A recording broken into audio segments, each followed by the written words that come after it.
को इतना सपोर्ट किया है। तो ये जो सेशन है सर, स्पेशली हम लोगों ने ये चार्टर्ड अकाउंटेंट कम्युनिटी के लिए रखा है, जो ऑडिटिंग पे बेसिकली वर्किंग करते हैं।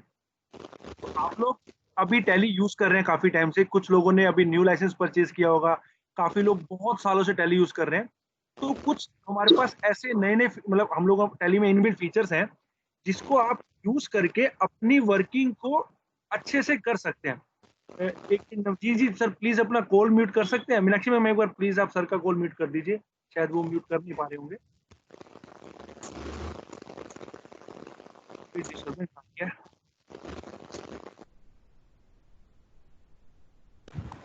Thank you so much ma'am.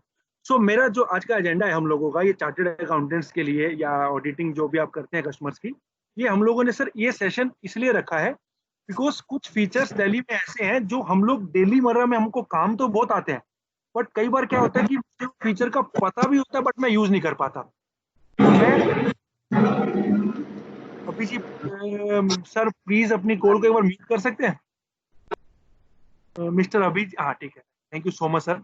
तो मैं आपको ये बता रहा था कि हम लोगों ने ये जो सेशन रखा है इसमें हम कुछ फीचर्स आपको ऐसे बताएंगे टैली के जो आप एज ए ऑडिटिंग पर्पस के लिए भी यूज करते हैं। फॉर एग्जांपल आपको कुछ कस्टमर्स डेटा बैकअप भेजते हैं तो आप उसमें क्या वर्किंग करते हैं, हम आपको उसमें क्या ऐसे फीचर्स बताएंगे जो आपको आपके बिजनेस के लिए प्लस आपके जो कस्टमर्स हैं जो आपको डाटा बैकअप में भेजते हैं, जिसमें आप कई बार डाटा करेक्ट नहीं भेजते हैं, आपको डाटा करेक्ट करने के लिए दिया जाता है, या आप कुछ ऐसा वर्किंग करते हैं कि जिसमें आपका डेली का काम जो है मेरा इजीली वे में हो जाए।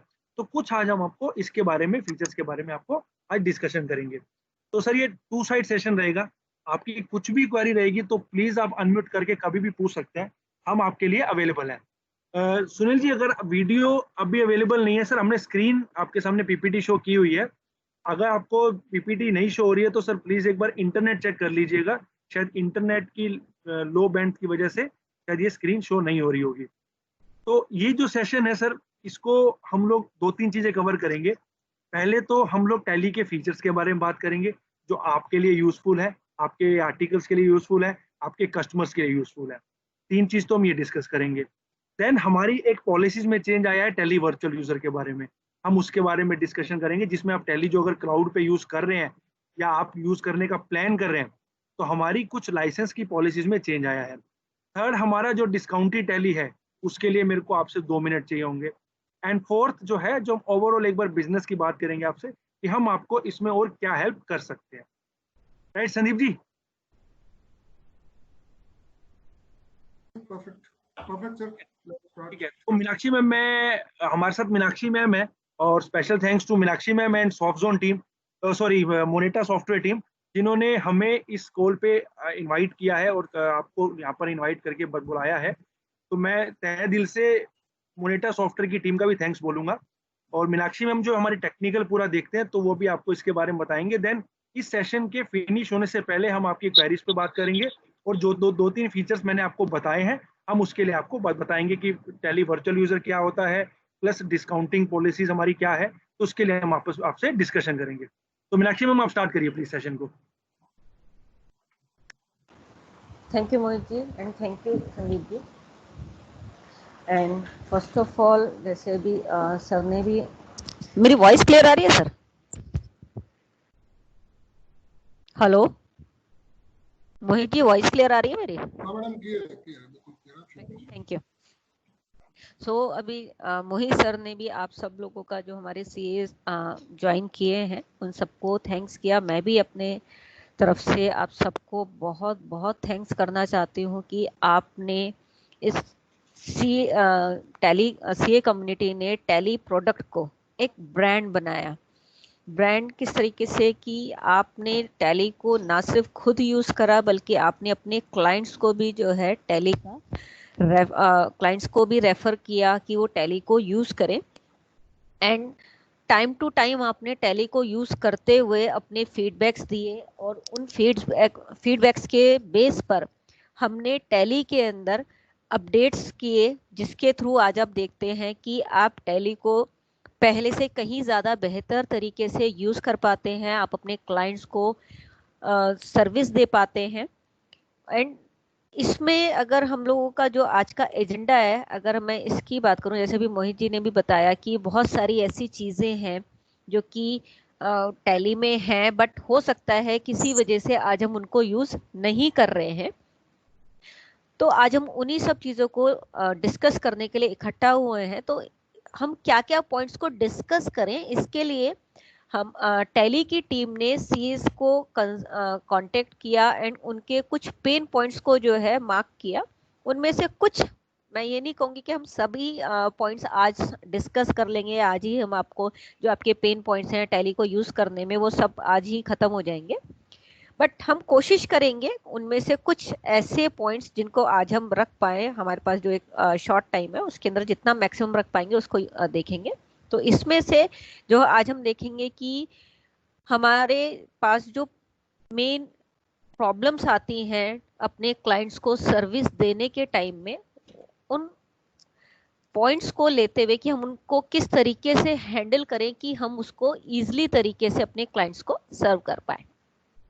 इसमें सबसे पहले हम देख रहे हैं कि, हेलो मैम प्लीज म्यूट कर लीजिए। इसमें जो है सबसे पहले मैम आपकी वॉइस रिपीट हो रही है। अभी ठीक है सर, या अभी भी रिपीट हो रही है? अभी ठीक है। हाँ, थैंक यू। ओके, तो सबसे पहले अगर मैं बात करूं कि हम लोग बहुत ही मेहनत से काम करते हैं कि इवन अगर हम देखें 365 डेज इन अ ईयर हम लोग काम करते हैं without taking any kind of holiday. हम लोग सिर्फ जो लास्ट डेट्स होती हैं उसी के पीछे हम लोग रहते हैं कि हमारा काम उस लास्ट डेट से पहले फिनिश हो जाए, कि हम अपनी रिटर्न्स को properly timely even before time हम लोग जो है फाइल कर पाए। हमारा हमेशा एजेंडा यही रहता है और इसी अपने टारगेट को फुलफिल करने के चक्कर में हम लोग जो है कई बार जो है कुछ रिटर्न्स हमारी डिले भी हो जाती है। समटाइम्स हम देखते हैं कि कुछ ना कुछ प्रॉब्लम रहती है। तो बेसिकली जो हमारी प्रॉब्लम्स हैं उसमें से अगर हम ये देखें कि जब हम रिटर्न प्रिपेयर करते हैं, सबसे पहले तो जो क्लाइंट ने हमें डाटा दिया है, समटाइम्स क्लाइंट क्या करता है, अपने जो बिल बुक होता है वो हमें पकड़ा देता है, या फिर जो है टैली पर अगर वो डाटा मेंटेन कर रहा है तो अपना टैली से डाटा हमें दे देता है, एक्सेल पर डाटा दे देता है। तो उसके थ्रू हम जो है अपने सिस्टम में टैली में डाटा को इंसर्ट करते हैं और उस पर बेस पर हम रिटर्न को प्रिपेयर करते हैं। और रिटर्न प्रिपेयर करने से पहले हम लोगों को डाटा को चेक करना होता है कि अगर क्लाइंट ने सॉफ्टवेयर पर डाटा प्रिपेयर करके हमें दिया, सपोज टैली पर उसने डाटा प्रिपेयर किया और हमें दिया, तो फर्स्ट ऑफ ऑल हमें चेक करना होता है कि क्या उसने एज पर कंप्लायंसेस डाटा बनाया है, नहीं बनाया है। कहीं ऐसा तो नहीं कि उसने डाटा तो बना दिया बट जब हम रिटर्न फाइल कर रहे हैं तो बाद में कोई कंप्लायंसेस का इशू आ जाए। तो सबसे पहले हमें वो चेक करना होता है, हम अपने तरफ से उन एंट्रीज को करेक्ट करते हैं और रिटर्न फाइल कर देते हैं। एंड नेक्स्ट मंथ जब क्लाइंट दोबारा से डाटा हमें देता है तो हमें अगेन फिर से स्टार्ट से चेक करना पड़ता है कि कहीं क्लाइंट ने डाटा जो है, जो हमने करेक्शंस की थी उनको रिवर्स तो नहीं कर दिया, या करेक्टेड एंट्री थी उसके अंदर तो उसने कोई छेड़छाड़ नहीं करी है। हम ऐसा क्या करें कि हमने जो डाटा क्लाइंट को दिया हुआ है नेक्स्ट मंथ भी हमें जो है वही डाटा एज इट इज मिले, उसके अंदर कोई छेड़छाड़ ना हो, क्योंकि हमारे लिए वही हमारी जो वर्किंग है बहुत ज़्यादा इंपॉर्टेंट होती है। अगर एवरी मंथ हमारी ये प्रैक्टिस है कि जो ऑलरेडी हम करेक्टेड कर चुके हैं एंट्रीज उसको अगेन करेक्ट करें, तो हमारा काफ़ी प्रीशियस टाइम उसमें चला जाता है। तो ये ना हो इसके लिए हम क्या करें, इवन जो हमारी रिटर्न है वो हमारी प्रॉपरली चली जाए और जब हम डाटा क्लाइंट का नेक्स्ट मंथ के लिए उसी हिसाब से प्रिपेयर कर पाए। इवन क्लाइंट को हम जो डाटा दें वो हमारा एरर फ्री हो, ताकि नेक्स्ट मंथ जब हम रिटर्न को प्रिपेयर करें तो हमारे पास जो डाटा आए वो सिर्फ वही आए जो कि फ्रेश डाटा है, दैट मीन्स कि जिस पर हमने वर्क की है। तो क्या क्या हम लोग करें इसके लिए हम बात करते हैं। देन इसके लिए हमारा जो एजेंडा हम आगे फॉरवर्ड देख रहे हैं, हमारे कुछ अपडेट्स हैं। वाउचर पोस्टिंग को स्पेशल केसेस में कैसे करेंगे, वेरिफिकेशन कैसे करेंगे, रिटर्न कैसे प्रिपेयर करेंगे और मॉडिफाइड डाटा हम कैसे भेजेंगे।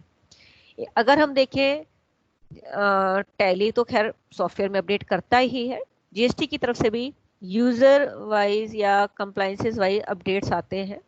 अगर हम कुछ रीसेंट अपडेट्स की बात करें तो जीएसटीआर 9 स्मॉल टैक्स पेयर के लिए ऑप्शनल हो गई। और आईटीसी पर रेस्ट्रिक्शन का पॉइंट आया, जीएसटीआर 9 एक्सटेंड हो गई and GSTR 9 A composition pair के लिए, टैक्स पेयर्स के लिए वेव ऑफ हो गई एंड जीएसटी के नए जो फॉर्मेट हमें अप्रैल से आने थे वो हमारे जो है अब आगे खैर पोस्टपोन हो गए हैं, बट हमारा जीएसटी 2.0 भी जो है अभी पेंडिंग है जो कि आने वाला है। देन अगर हम टैली रिलीज की बात करें जीएसटी से रिलेटेड, उसके अंदर क्या अपडेट्स आए कि हमें एनुअल रिपोर्ट कंप्यूटेशन जो है हमें मिलने लगी है टैली में, हम कंपोजिट डीलर्स का CMP 08 प्रिपेयर कर पाते हैं, हमें ईवे बिल की असिस्टेंस इसके अंदर मिल जाती है कि लाइक अगर हम एक बार एंट्री में किलोमीटर्स को फिल कर चुके तो नेक्स्ट टाइम उसी पर्टिकुलर डीलर की एंट्री में जब हम ईवे बिल प्रिपेयर करते तो हमें उससे जो है एंट्रीज हमने पहले पिछली ट्रांजैक्शन में फिल करी थी हमें ऑलरेडी फिल्ड मिलते हैं। GSTR 1, GSTR 3B e-way bill के जेएसएन से रिलेटेड यूटिलिटीज हमारी time to time as per compliances update होती रहती हैं। जैसे कि अगर हम अभी देखें हमारे लास्ट रिलीज 6.6.2 में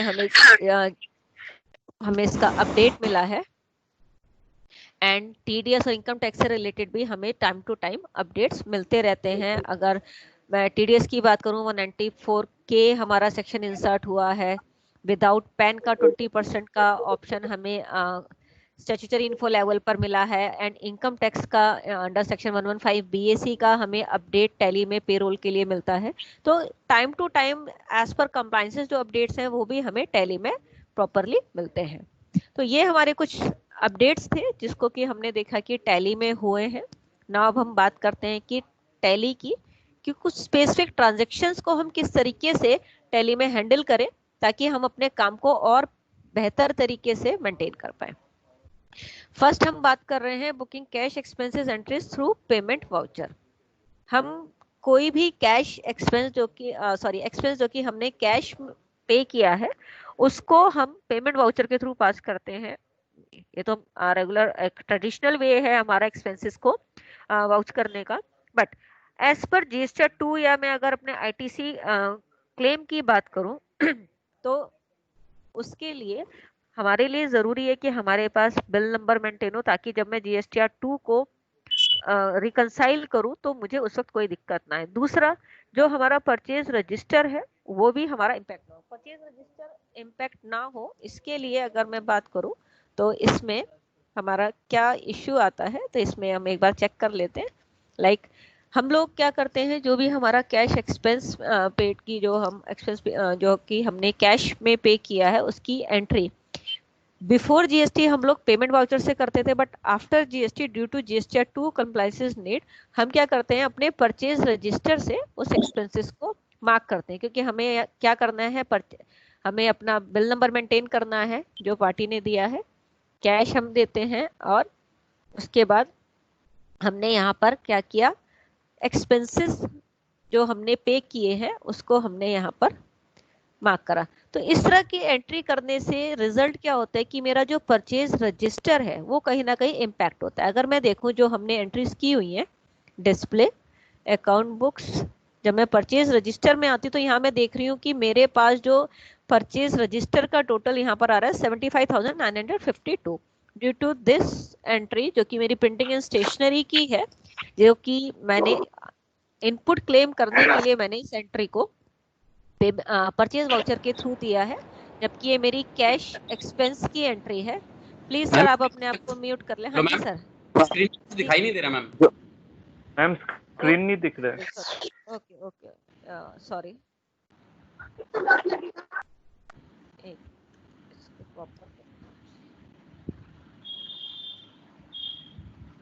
नाउ स्क्रीन विजिबल है?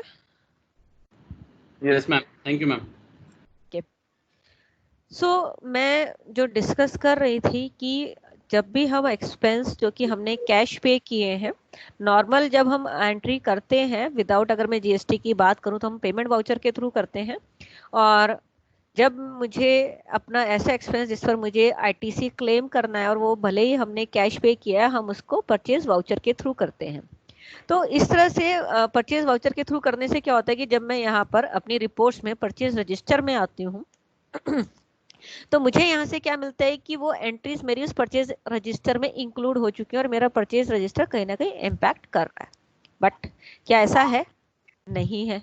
क्यों? क्योंकि टैली की सिंप्लिसिटी ही ये है कि आपने एंट्रीज, हाँ जी सर कुछ कहना है आपको? हेलो हेलो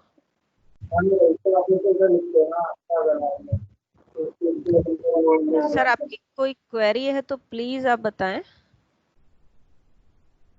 नहीं तो आप प्लीज म्यूट कर लें।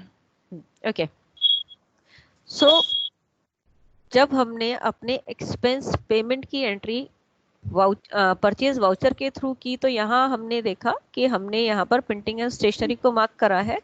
और जैसे कि मैं आपको बता रही थी कि यहाँ तो मुझे दिखाई दे रहा है कि मेरा परचेज रजिस्टर 75,952 का है। तो क्या ऐसा वास्तव में है कि मेरा परचेज रजिस्टर इम्पैक्ट कर रहा है? नहीं, क्योंकि टैली की सिंप्लिसिटी ये कि आपने एंट्री जिस लेजर के थ्रू करी है, उस लेजर को आपने जिस ग्रुप में मार्क किया है, उसी के बेस पर आपकी फाइनेंशियल रिपोर्ट्स मेंटेन होती हैं। तो यहाँ पर जो प्रिंटिंग एंड स्टेशनरी है उसको मैंने इनडायरेक्ट एक्सपेंस में मार्क करा है। दैट मीन्स कि ये एंट्री मेरी P&L पर इम्पैक्ट करेगी।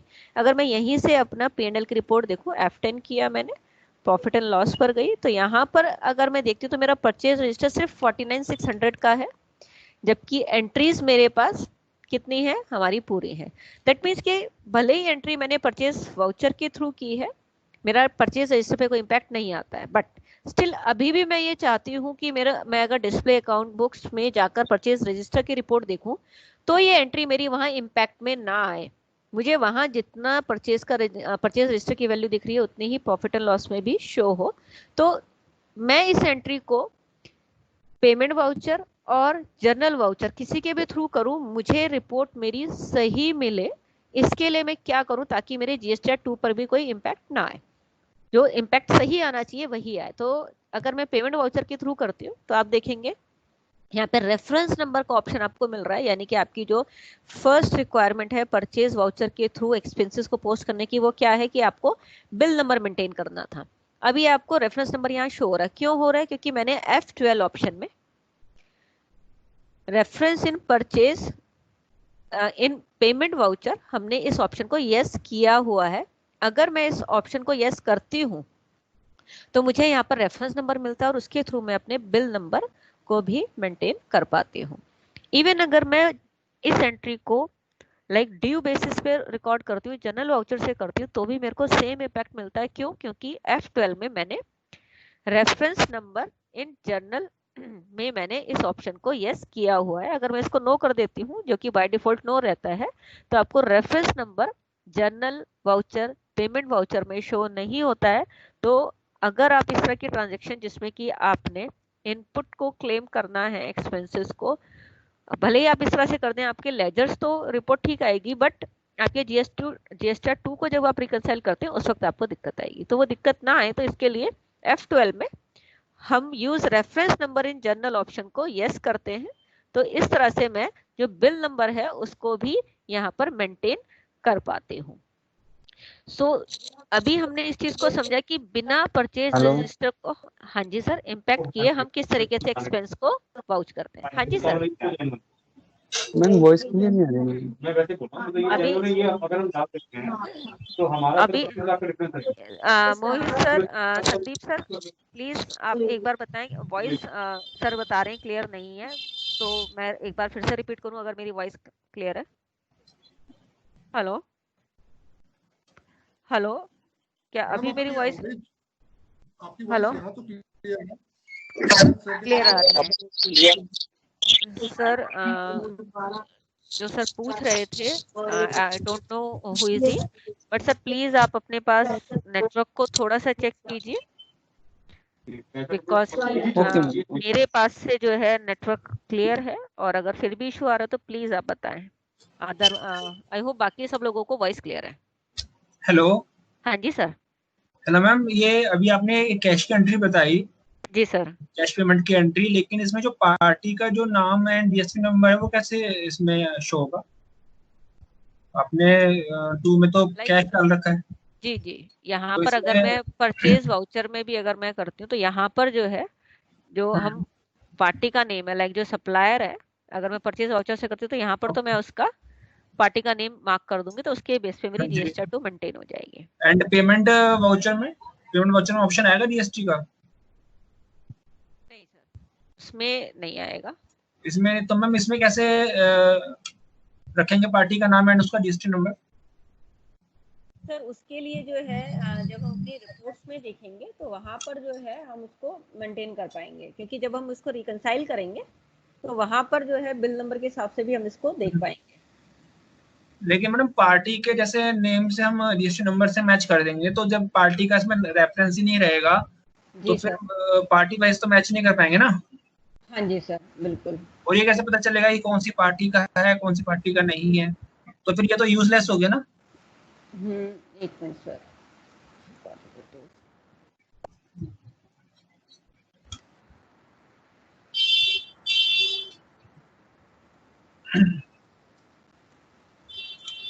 सर ये आ गया, ठीक है।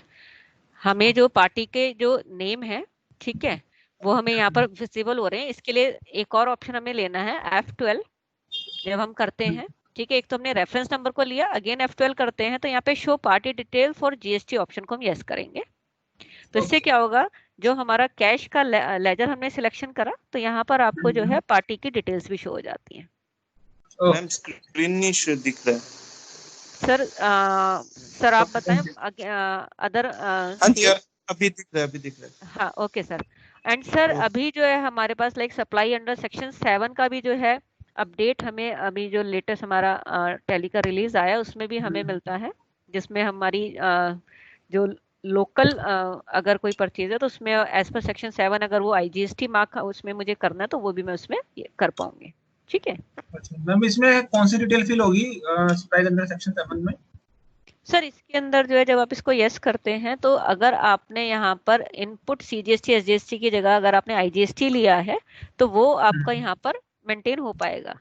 इसके अंदर इतना है, ठीक है। सिर्फ आपको यहाँ पर यस करना है, ठीक है। अभी मैं इसको नोट कर रही हूँ। तो एज पर सेक्शन 7 जो कि हमारी अगर एंट्री लोकल एंट्री है but due to place of supply की वजह से अगर हमें उसके अंदर IGST मार्क करना है तो वो मैं यहाँ पर कर पाऊंगी अगर मैं इस ऑप्शन को यस कर देती हूँ। ओके, इसमें मैम ई-वे बिल की भी डिटेल आ सकती है? सर पेमेंट वाउचर में ई-वे बिल का नहीं होगा ना, ये तो हम बेसिकली इसको अपना एक्सपेंस की एंट्री के लिए यूज कर रहे हैं और उसमें आई थिंक हम ई-वे बिल का तो कोई रोल नहीं है। हमें बेसिकली इनपुट क्लेम करना है और उस इनपुट क्लेम के लिए मुझे पार्टी का GST नंबर और बिल नंबर, ये दो चीजें मेंटेन हमें करनी होती है। जैसे भी शायद आपने या किसी और सर ने बताया था कि GST2 के लिए हमें GST नंबर और बिल नंबर दोनों चीजें चाहिए होती हैं। हाँ जी, ठीक है सर। ओके जी, थैंक यू। Okay sir. तो इस तरीके से हमने यहाँ पर ये देखा कि हम अपने एक्सपेंसेस को किस तरीके से मेंटेन करें कि हमारा जो टैली में जो परचेज रजिस्टर बनता है वो भी इम्पैक्ट ना हो और मैं जो एज पर कंप्लायंस जो रिपोर्ट्स मुझे मेंटेन करनी है वो भी मेरी प्रॉपरली मेंटेन हो, जैसे कि मैं ट्रेडिशनली पहले एंट्री करती थी उसी तरह से करूं और मेरा जो है डाटा प्रॉपरली मेंटेन हो। देन हम अपने सेकंड इशू पर आते हैं। यहाँ भी हमने इस चीज को समझा। नेक्स्ट जो हमारा इशू है हैंडलिंग स्पेसिफिक ट्रांजैक्शन, जिसमें resolving round of error from clients data in one go. अब इसमें अगर हम देखें कि समटाइम्स हम भी क्या करते हैं, अगर मैं टैली पर आती हूँ, अगर मैंने एंट्रीज सेल की हैं, उन एंट्रीज में लाइक अगर मैं इस वक्त इस एंट्री को देखूं हमने अपने आउटपुट के लेजर में हमारा अमाउंट जो है राउंड ऑफ होकर आए इनवॉइस का, तो हम लोग क्या करते हैं, हम अपने लेजर में राउंड ऑफ ऑप्शन को चूज करते हैं, sorry rounding off normal rounding 1 कर देते हैं। तो इससे क्या होता है कि हमारा जो टैक्स है वो हमारा राउंड ऑफ होकर आता है। बट जब मैं इसी यहीं पर अगर मैं ऑल्ट प्रेस करके टैक्स एनालिसिस चेक करती हूँ तो यहाँ मैं देखती हूँ कि टैक्स एक्चुअल में मेरा 1,666.80 आ रहा है, यानी कि 60 पैसा की 40 पैसा का जो है मेरे पास यहाँ पर मिसमैच आएगा एज पर अगर मैं अपनी ट्रांजेक्शन्स देखूं तो। अगर एंट्री मैं ऐसे ही पोस्ट कर देती हूँ तो और अपनी GST की रिपोर्ट्स में जाकर देखूं तो ये एंट्री मेरी इनकम्प्लीट मिसमैच में आएगी। यहाँ पर जो कि मुझे बता रहा है कि 20 पैसा पर टेक्स्ट जो है मेरा मिसमैच है, ठीक है। और एज अ यूजर अगर मैं कहूँ कि हम लोग समटाइम्स क्या करते हैं, एंट्री को alt A accept as is करके उसको सेव कर देते हैं। बट अगर मैं अपना जीएसटी के कंप्लायंसेस यानी कि जो यूटिलिटी है उसके बेस पर अगर मैं देखूं तो मैं ये देखती हूँ कि जो हमारी एक्सेल यूटिलिटी होती है उसमें जो हमारा जीएसटीआर 1 या 3B का हम रिपोर्ट बनाते हैं, अगर मैं 1 की भी मैं बात करूं तो उसमें हमारे पास सिर्फ जीएसटी रेट इंसर्ट करने का ऑप्शन होता है।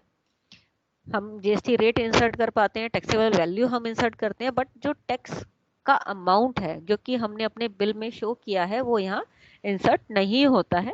यानी कि जब ये एंट्री आपकी पोर्टल पर हम अपलोड करेंगे तो वहाँ जो टैक्स कैलकुलेट होगा वो आपका राउंड ऑफ होकर नहीं आएगा। यानी कि हमने जो टैली के अंदर हम एंट्रीज देख रहे हैं, एक्सेप्ट एजेस करके मैंने इस एंट्री को भी इसके अंदर शामिल कर दिया, तो जो हमारा सीजीएसटी या जीएसटी की वैल्यू यहाँ शो हो रही है वो हमारी पोर्टल पर शो नहीं होगी, यानी कि टेक्स्ट में मेरा मिसमैच आएगा। अब इस चीज को रिजॉल्व करने के लिए हमें क्या करना है, हम एंट्री को ओपन मैं कर रही हूँ, सिंपली मुझे अपने टेक्स्ट के लेजर्स में राउंड ऑफ का ऑप्शन हटाना है। नॉर्मल राउंडिंग मैं हटा रही हूँ और इसको हम जो है इसको हम हटा के अब टेक्सेस के लेजर में फिर से इंसर्ट करती हूँ। तो अगर मैं देखती हूँ तो हमारे पास जो टेक्स्ट है वो प्रॉपर जैसे कि हमने पहले हमारा आना चाहिए था उसी हिसाब से आएगा।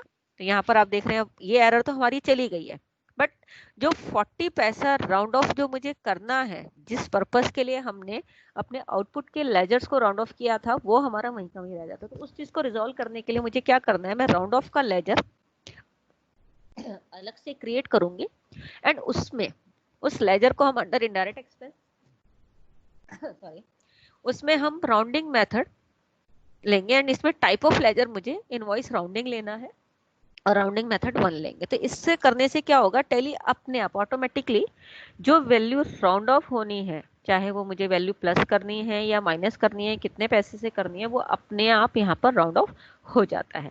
तो एक बेनिफिट मुझे ये मिलता है कि तो राउंड ऑफ के लिए मुझे ये नहीं सोचना पड़ेगा मुझे वैल्यू ऐड करनी है, माइनस करनी है, कितने पैसे से करनी है, वो मुझे यहाँ ऑटोमेटिकली मिल जाती है।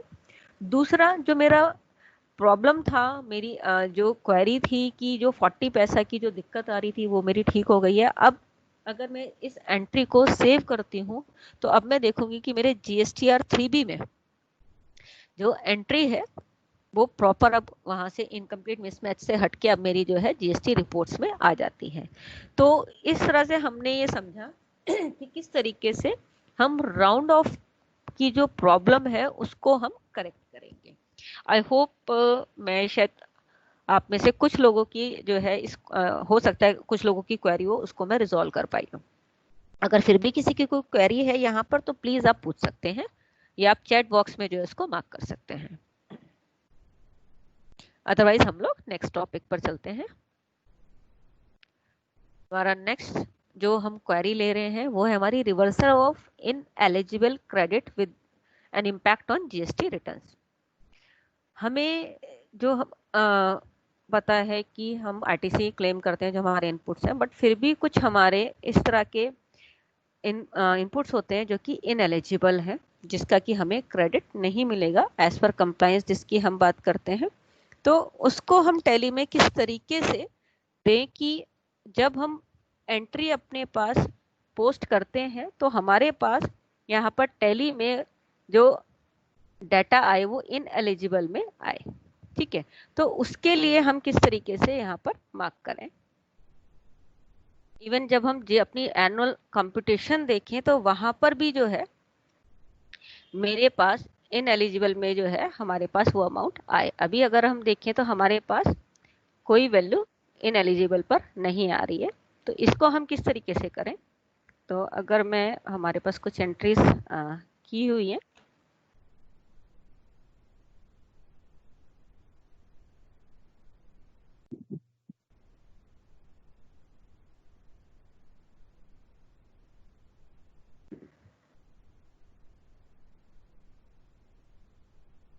रिवर्सल ऑफ क्रेडिट है, लाइक अगर हम जो है अपनी कोई इस तरह की एंट्री है जो कि जिसका भी हमें क्रेडिट नहीं लेना है, उस अमाउंट को हमने जो है नॉर्मल हम क्या करते हैं जनरल वाउचर के थ्रू पोस्ट करते हैं एंड हम उसको रिवर्सल ऑफ क्रेडिट में मार्क करके इनपुट जीएसटी को हम क्रेडिट कर देते हैं।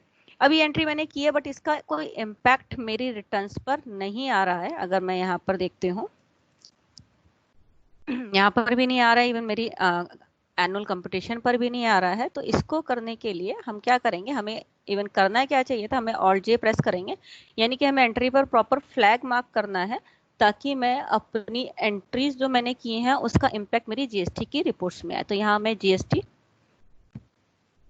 वर्ड्स ऑफ इनपुट क्रेडिट और यहाँ पर जो है हम इसको इन एलिजिबल क्रेडिट के थ्रू जो है हम इस एंट्री को सेव करते हैं।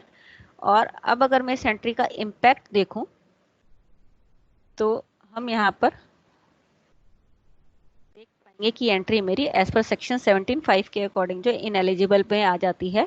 इवन मैं एनुअल कंपटीशन पर जब इस एंट्री को देखती हूँ तो ये भी मेरी अब एंट्री यहाँ पर पोस्ट हो जाती है, जबकि जो मैंने विदाउट फ्लैग मार्क करे जो एंट्रीज की थी उससे मेरा लेजर तो एडजस्ट हो गया था, बट रिपोर्ट्स में जो अगर हम टैली के लिए टैली से जीएसटी के लिए जेसन क्रिएट करेंगे उसमें मेरी वैल्यू अगर नहीं आ रही है तो वो हमारी पोर्टल पर भी अपलोड नहीं होगी। तो उसके लिए जो है हम देखते हैं कि यहाँ पर हमें रिपोर्ट प्रॉपर मिल जाती है। सिर्फ हमें क्या करना था, हमें जो है जो एंट्री हमने पोस्ट की थी हमें उसमें ऑल्ट जे की का यूज़ करते हुए उस एंट्री में हमें फ्लैग जो है रिवर्सल ऑफ इनपुट क्रेडिट का मार्क करना था ताकि उसी हिसाब से हमारी एंट्री जीएसटी की रिपोर्ट्स में सही कॉलम में इंसर्ट हो। तो ये हमने देखा कि in eligible for tax credit को हम यहाँ पर किस तरीके से शो करेंगे। देन हम अपने नेक्स्ट टॉपिक पर आते हैं, recording voucher for input credit adjustment on reverse charge. अगर कोई एंट्री ऐसी है जिसका कि मुझे रिवर्स चार्ज के थ्रू लायबिलिटी पे करनी है, उसको हम यहाँ पर किस तरीके से शो करेंगे इसके लिए देखते हैं।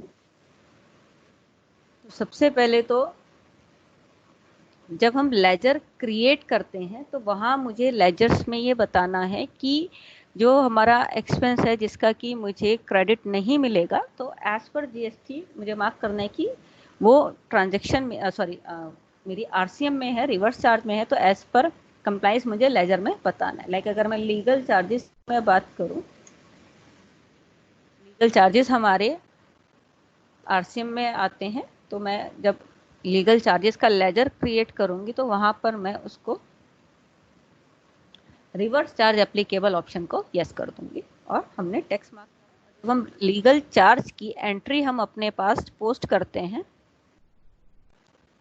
नॉर्मल जिस तरह से हम एंट्री पोस्ट करते हैं उस तरीके से हमने इसको किया। अब क्योंकि एंट्री हमारी इसके ऊपर जो टैक्स कैलकुलेट होना चाहिए वो हमें रिवर्स चार्ज के लायबिलिटी में ऐड करना है, तो इसके लिए हमें क्या करना है,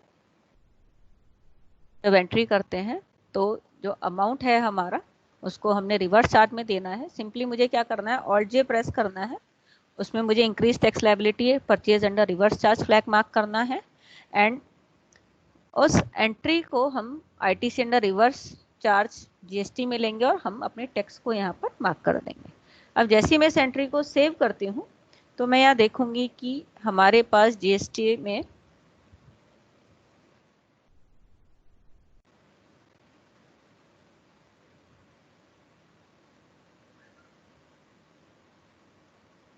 रिवर्स चार्ज में क्योंकि हमने लायबिलिटी बुक कर दिया तो यहाँ पर हमारा 300 से जो है लायबिलिटी बुक हो जाती है।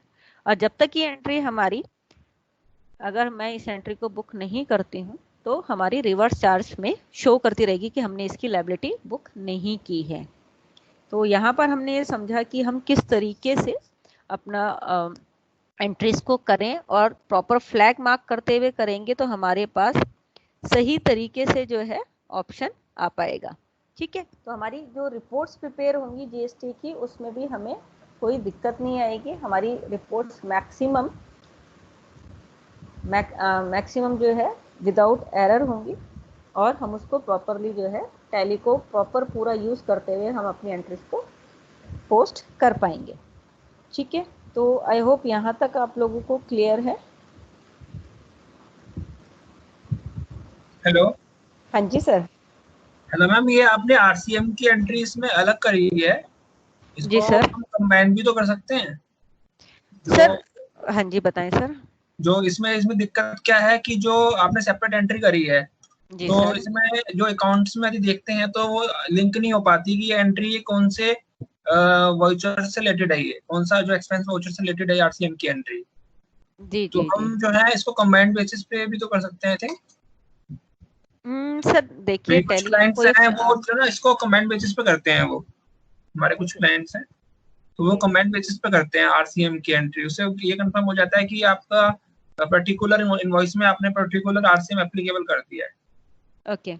नहीं वैसे भी सर अगर आपने लेजर में मार्क किया हुआ है कि ये जो एक्सपेंस है हमारा अंडर आरसीएम आता है, तो जो आपकी जीएसटी की जो रिपोर्ट्स प्रिपेयर होती हैं वहां पर आपको एंट्री वाइज शो हो जाता है कि इस एंट्रीज का आपको आरसीएम बुक करना है। एंट्री वाइज, लेकिन फॉर एग्जांपल यदि मान लीजिए 10 एंट्री है हमारी, यहाँ पर आपकी जैसे मैं यहाँ देख पा रही हूँ ये एंट्री हम अभी हमारी अगर 10 एंट्री तो 10 की 10 एंट्रीज आ जाएंगी। यहाँ पर आपको उनकी टोटल लायबिलिटी शो हो जाएगी, उसके हिसाब से आप एक हाँ सिंगल एंट्री भी उसकी मार्क कर सकते हैं। अच्छा, तो मतलब यहीं पे ही पता चल पाएगा वो, लेकिन यहाँ पे तो पता चल जाएगा लेकिन अकाउंट्स में नहीं पता चल पाता इससे। हाँ अकाउंट्स सर में आप देखिए अगर आप एंट्रीज में रेफरेंस अगर आप मैं कहूँ कोई मुझे रेफरेंस नंबर मिल जाए उससे मैं मार्क कर पाऊँ, ठीक है। तो जब आप इसके अंदर जनरल वाउचर में वो आप रेफरेंस नंबर डाल सकते हैं। जब जैसे अभी जो मैंने आपको बताया कि पहले क्या होता था जनरल वाउचर में आपका रेफरेंस नंबर मार्क नहीं होता था। हाँ कौन कौन सी रह गई है उसके लिए आपको एक बार देखना पड़ेगा, जब वो हाँ रिपोर्ट जी में आपको शो हो जाएगा। यहाँ पर देखिए रेफरेंस नंबर आ रहा है जो आपने पेमेंट वाउचर में जो दिया है जो या फिर एक्सपेंस को अगर आपने परचेज वाउचर से बुक करा तो यहाँ पर आप रेफरेंस नंबर डालकर उसको मार्क कर सकते हैं कि ये एंट्री आपकी किस बिल नंबर के अगेंस्ट है। ओके मैडम, जनरल वाउचर में टैक्स एनालिसिस का ऑप्शन अभी इनेबल नहीं हुआ। हाँ सर अभी नहीं है, हाँ जी अभी नहीं है। ओके ओके वो अभी आपको बिलिंग लेवल पर ही मिलता है। ओके ठीक है ओके थैंक तो सर इस हाँ जी आई होप आपकी क्वेरी सॉर्ट आउट हो गई। ओके हाँ सो जी हाँ सर नेक्स्ट इसमें मैं एक चीज और आपको इसके अंदर ऐड करना चाहूंगी कि लाइक जब हम क्लाइंट का डाटा प्रिपेयर करते हैं तो उसके अंदर बेसिकली क्या होता है कि क्लाइंट ने हमें जो है परचेज बिल दे दी है या हो सकता है उसने एक्सेल हमें दे दिया और उसको जो है हमें देखकर अपने पास सेल की एंट्री करनी होती है। लाइक अगर मैं यहाँ पर एक नॉर्मल सेल की एंट्री करूँ तो सबसे पहले हमें F8 की प्रेस करनी है, डेट सिलेक्ट करनी है, बिल का नंबर लिया, पार्टी का नेम लिया एंड उसके बाद में हमने सेल लेजर का सिलेक्शन करा, आइटम का सिलेक्शन करा, क्वांटिटी डाली एंड उसके बेस पे देन मुझे जो है यहाँ पर आउटपुट लेजर्स का सिलेक्शन करा एंड वो भी मुझे देखना पड़ेगा कि इस एंट्री के बेस पे आउटपुट CGST SGST लगेगा या IGST लगेगा। अगर मैं अपनी इसी सेल एंट्री को वाउचर क्लास के थ्रू करती हूँ तो उससे बेनिफिट ये होता है कि मुझे जितनी अभी मैंने क्लिक्स इसमें करे ऑप्शंस को सिलेक्शन करने में उससे बहुत कम क्लिक्स में, इवन मैं कहूँ 1/3 मेरा रह जाता है टाइम एंट्री को पोस्ट करने में। अगर मैंने पहले से प्रिपेयर किया हुआ एक टेम्पलेट बनाया हुआ है एंट्री का तो जब मैं उसके थ्रू एंट्री को करती हूँ तो बहुत कम टाइम में होता है। तो कैसे हम करेंगे इसको एक बार देख लेते हैं। अकाउंट्स इन्फो में आएंगे, वाउचर टाइप में यहाँ पर मैं सेल जो मेरा ऑलरेडी वाउचर बाय डिफॉल्ट होता है उसमें मैंने क्या किया, एक क्लास क्रिएट की। इसको मैं कोई नाम एक अपनी तरफ से दे देती हूँ। इवन मैं चाहती हूँ कि कोई भी सेल की एंट्री मेरी कैश या बैंक के थ्रू पोस्ट ना हो तो मैं एक्सक्लूड में कैश और बैंक का सिलेक्शन कर सकती हूँ। एंड यहाँ पर मैंने सेल्स का लेजर लिया एंड इसके साथ फिर मैंने जो मुझे आउटपुट के लेजर्स चाहिए एंड मैं एक क्रिएट कर देती हूँ आउटपुट IGST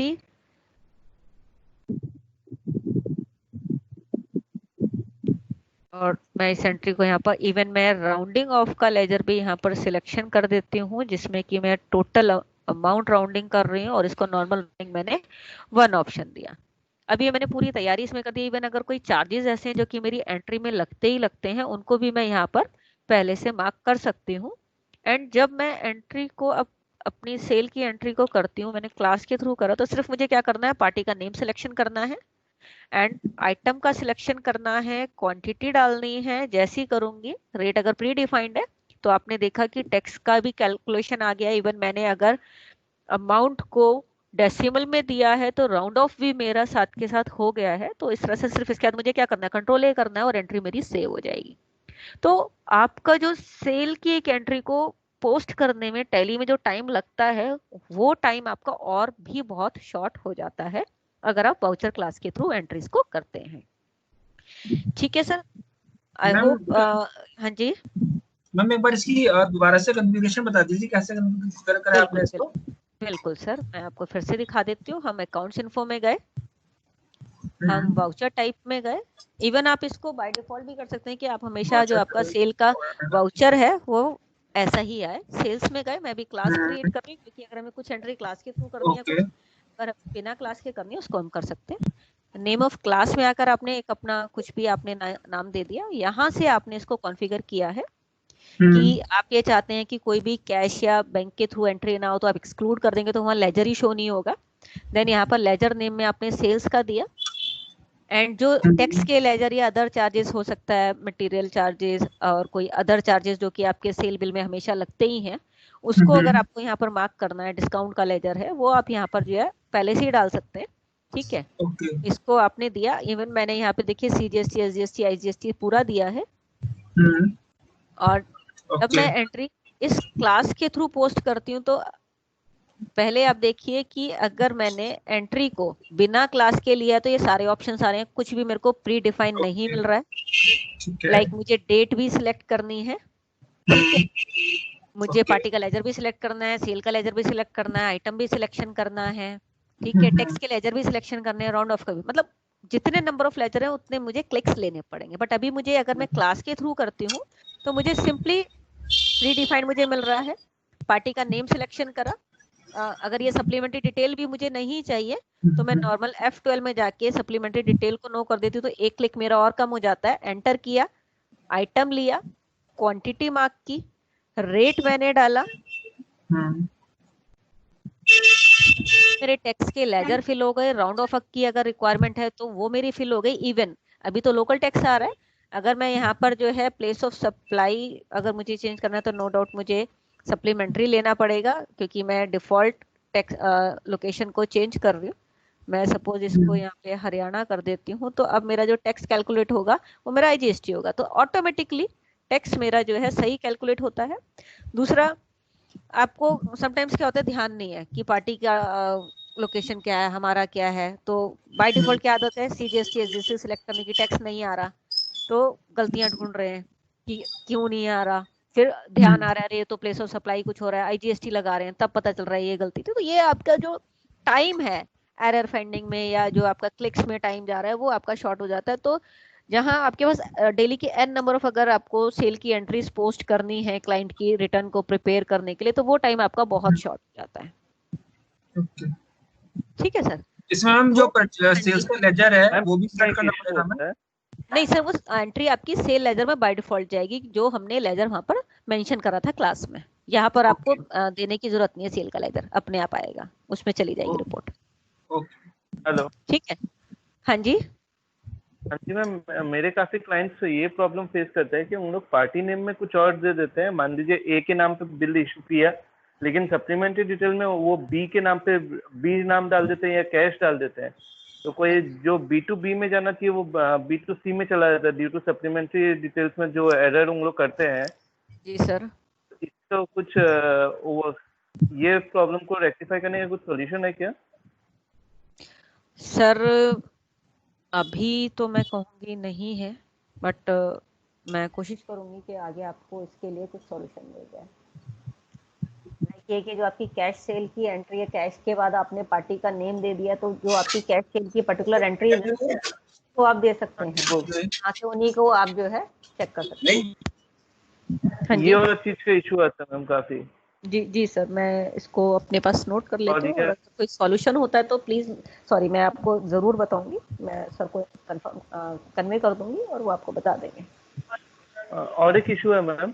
जी सर, ये जैसे इसमें अपना टैली में जब हम लोग सेल्स का एंट्री करते हैं तो इसमें एक ऑप्शन रहता है इंक्लूसिव ऑफ टैक्स अमाउंट हम लोग एंट्री कर सकते हैं। जी सर बिल्कुल। बट ये वाला चीज में आपका जैसे अगर हम लोग बल्क में अगर क्वांटिटी सेल कर रहे हैं तो वो इंक्लूसिव फिगर वाला वो काम नहीं करता, मतलब वो यूजफुल नहीं रहता है फीचर। फिर हम लोग को बैक कैलकुलेशन करके एंट्री करने से ज्यादा बेटर रहता है। ओके, तो उसमें आपको किस तरह की प्रॉब्लम आती है? तो मान लीजिए मैंने कुछ भी एक XYZ आइटम मैंने 10,000 यूनिट सेल किया, अगर मुझे पूरा 3 रुपीज में उसको सेल करना है per unit 3 rupees inclusive of GST, तो मेरा अगर इंक्लूडिंग मुझे पर आइटम का इंक्लूडिंग वैल्यू डालना होता है ना इसमें। हाँ तो हाँ, अगर पर मैं आइटम का ही डालना होगा। लाइक अगर आप करते हैं कि टोटल वैल्यू मेरी 5000 की आ रही है और रेट जो है पर आइटम का जो है वो उसी के हिसाब से आ जाए। हाँ जी, तो वो डेसिमल का वो डिफरेंस रह जाता है उसमें। जी हाँ सर, वो डेसिमल्स का तो नो ये डाउट टेलीकॉम सेक्टर में ये बहुत प्रॉब्लम होता है, क्योंकि टेलीकॉम सेक्टर में तो हर एक यूनिट मतलब जितना भी सेल होता है मुझे एक एक यूनिट दिखाना पड़ता है। जी जी जी। उसका कुछ कर सकते हैं क्या हम लोग? सर अभी तो मैं यही कहूंगी कि आप पर आइटम का rate he inclusive of tax का कैलकुलेट करके डालें, क्योंकि जहाँ डेसिमल्स की बात आ जाती है तो सर इसमें अगर आप कहें कि ऑटोमेटिक में तो मुझे नहीं लगता कुछ जैसे मान लीजिए मैंने इंक्लूसिव ऑफ टैक्स आपका 1 रुपीज है, हर यूनिट का कॉस्टिंग मेरा मान लीजिए जैसे मैंने 1030 यूनिट दिया और मैंने कस्टमर से लिया 1000 रुपीज, तो हर आइटम का मेरा वैसे अगर तो फिर मैं अगर इंक्लूडिंग वैल्यू डालूं तो वो डिफरेंस आ जाता है, 1000 रुपीज का बिल नहीं बनता। बिल्कुल सर। तो सर उसका क्या अभी सोल्यूशन? नहीं सर, क्योंकि इसके अंदर आपकी जो फिगर है वो भी इस तरह की है कि वो डेसिमल में आएगा ही, और डेसिमल के हिसाब से अगर बल्क क्वांटिटी है तो उसमें वो डिफरेंस काफी बढ़ जाता है। हाँ जी सर उसका सॉल्यूशन जो आप यूज कर रहे हैं, आई थिंक कि जो आप पर क्वांटिटी का जो पर आइटम का एक इंक्लूसिव ऑफ टैक्स वैल्यू निकाल कर फिर डालते हैं, वही करें। नहीं, मैं वैसे नहीं करता हूँ, वो अमाउंट कॉलम में मैं डायरेक्ट बैक कैलकुलेशन करके डालता हूँ फिर। अच्छा ओके। जैसे 1000 रुपीज का बिल बनेगा तो 1000 डिवाइड बाय 1.18 करके करता हूँ फिर। तो ऐसा कुछ हो सकता है क्या कि हम लोग डायरेक्ट अमाउंट कॉलम में हम लोग बिल अमाउंट डाल दे और वो बैक कैलकुलेशन ऑटो ले ले? हर जी अभी इसमें ऐसा नहीं है टैली में, पर ओके एक बार इसको अपडेट करते हैं बेंगलोर से। बिल्कुल सर, इसको हम हाँ जी सर प्लीज बोलिए संजीव जी। ठीक है सर, तो आपकी क्वेरी जो है संदीप जी ने भी नोट कर ली है, मैं भी जो है आगे बेंगलोर तक जो है ये पहुंचा देती हूँ, और हो सकता है कि आपको जो अपडेट्स आगे मिलेंगे उसमें आपको इसका अपडेट मिल जाए। I am not promise, but कोशिश ये करेंगे कि आपको मिल जाए। ठीक है sir, okay okay, thank you so much. Okay,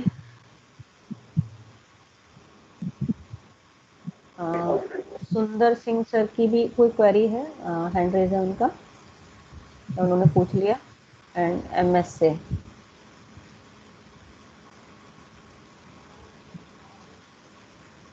sir आपकी कोई क्वेरी है? सुंदर सिंह सर।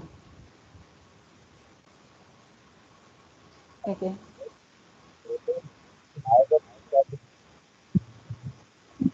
तो हम अपना नेक्स्ट में चलते हैं। मैम ये जब इनवॉइस प्रिंट करके देंगे अपने कस्टमर को, मान लीजिए हमने ये ऑटो सेटिंग की हुई है जो आपने अभी ए करके दिखाया था सेल्स का, तो उसमें अगर मान लीजिए IGST सेल है तो कस्टमर को जो इनवॉइस इश्यू करेंगे उसे CGST SGST भी दिखाई देगा क्या लिखा हुआ?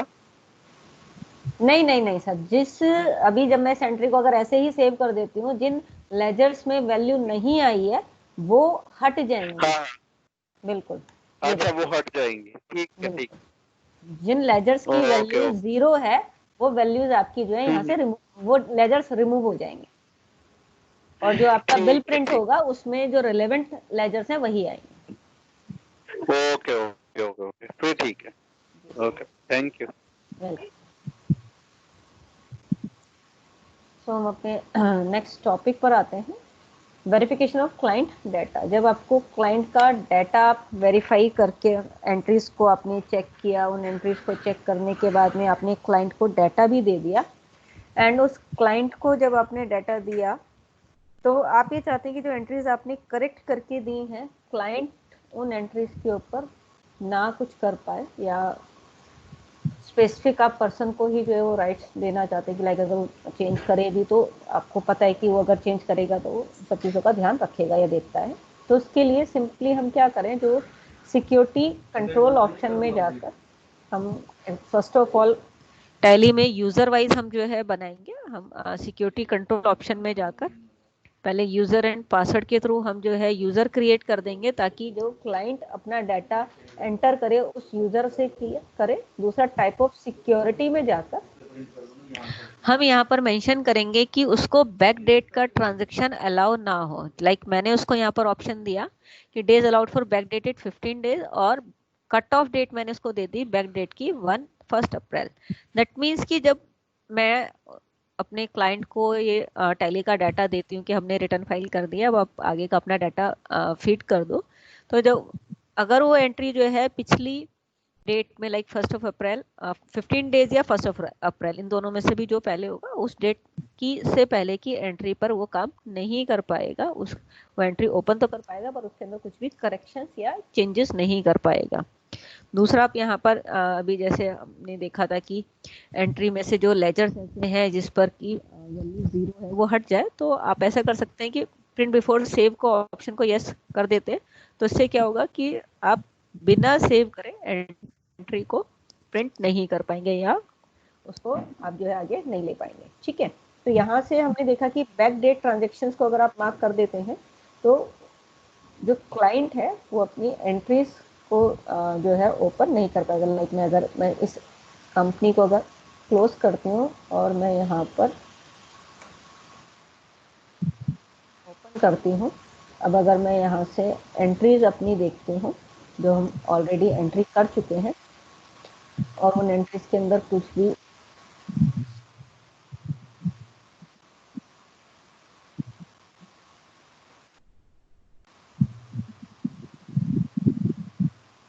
आ जाता है no access allowed. That means की जो एंट्रीज आपने उसको करेक्ट करके दी है वो उन एंट्रीज के ऊपर कोई भी चेंजेस नहीं कर पाएगा। और कब चेंज कर पाएगा? जब जिस पर्सन को आपने फुल राइट्स दिए हैं। तो यहाँ से हमने देखा कि सिक्योरिटी कंट्रोल के थ्रू हम एंट्रीज पर मार्क कर सकते हैं। पंकज सर, कौन से फीचर की हम बात कर रहे हैं जो रिपीट करना है? प्लीज आप एक बार बता देंगे। आप यूज कर रहे हो? हाँ जी, हेलो, बैक डेट का सर? हाँ जी, हाँ जी। जो ये बैक डेट में हम एक्सेस नहीं दे सकते, इसको ऑफ करने के लिए क्या यूज करेंगे वो ऑप्शन? हाँ, ठीक है सर। फर्स्ट ऑफ ऑल आपको सिक्योरिटी कंट्रोल अपने कंपनी में मेंटेन, यानी कि पासवर्ड आपको मेंटेन करना है। सिक्योरिटी कंट्रोल आप यस करेंगे। नंबर 2, आपको सिक्योरिटी कंट्रोल ऑप्शन में जाना है। जो पर्सन वहां पे डाटा एंट्री कर रहा है उसको आप एक यूजर क्रिएट करके दे देंगे, और साथ में आपने टाइप ऑफ सिक्योरिटी ऑप्शन में जाकर डाटा एंट्री का हमने जो यूजर क्रिएट किया था वहां पर हमने मार्क किया था कि वो एंट्री बैक डेट की कितनी कर पाएगा। जो डेट मैं यहाँ पर मार्क कर दूंगी उस डेट से पहले की वो कोई एंट्री नहीं कर पाएगा, डेज और जो डेट मैंने दी है। ठीक है, इन दोनों में से जो पहले होगा। क्लियर है सर? मैम कोई नया एंट्री भी नहीं कर सकेंगे कि क्लाइंट मान लीजिए कुछ एक्सपेंसेस का एंट्री छूट गया हो? नहीं सर, क्योंकि हमने उसको जो है हाँ वो नहीं, मतलब जो डाटा आपने लाइक इस तरह से हम कहेंगे जो डाटा आपने उसको दिया है वो डाटा वही का वही रहेगा, उसके अंदर चेंजेस नहीं होंगे। ओके मैम, ये 15 डेज का जो आपने बताया, हाँ जी, ये 15 डेज जैसे 1 अप्रैल 19 है तो उससे पहले के जैसे 15 डेज आपने बताया, तो 20 मार्च 2019 का डेटा कलेक्ट कर सकता है वो? मतलब 15 डेज पहले तक का डेटा कलेक्ट कर सकता है ना उसके अकॉर्डिंग? बिफोर 1 अप्रैल, मतलब 1 अप्रैल और 15 डेज इन दोनों में से जो पहले होगा। लाइक अगर 1 अप्रैल से पहले की एंट्री अगर हम देखें तो 15 दिन पुरानी हो चुकी है, हमारी से भी ज्यादा पुरानी होगी, तो उस पर भी चेंजेस नहीं कर पाएगा। और हम 30 अप्रैल तक का हमने उसको डाटा चेक करके दे दिया है, तो 15 डेज के हिसाब से मैं चाहती हूँ 1 अप्रैल से पहले का भी ना कर पाए, तो वो हमने उसको एक कट ऑफ दे दी। ठीक है सर? अच्छा, मतलब जैसे फॉर एग्जांपल हमने डेटा भेजा और उसे 30 अप्रैल को, तो 30 अप्रैल से 15 डेज लेटर बनते हैं 15 अप्रैल, तो मतलब 15 अप्रैल से पहले का जो भी डेटा रहेगा वो अपडेट नहीं कर पाएगा। हाँ, अगर मैं कोई डेट नहीं डालूंगी तो डेट डालने का मतलब ये है कि मैंने उसको एक चेक मार्क दे दिया कि वो 1 अप्रैल से पहले और 15 डेज इन दोनों में से जो भी होगा वो नहीं कर पाएगा। तो 30 अप्रैल से पहले की भी है 1 अप्रैल, दैट मींस कि वो 30 अप्रैल पे भी कोई करेक्शन नहीं कर पाएगा। Okay, thank you. Okay sir. Okay. Okay. Welcome, sir. Okay. How Tally alert notification same bill number. सुंदर सर का कहना है कि टैली पे कोई सेम बिल नंबर पे अलर्ट आता है। सर जब आप बिल नंबर इसके अंदर मार्क करते हैं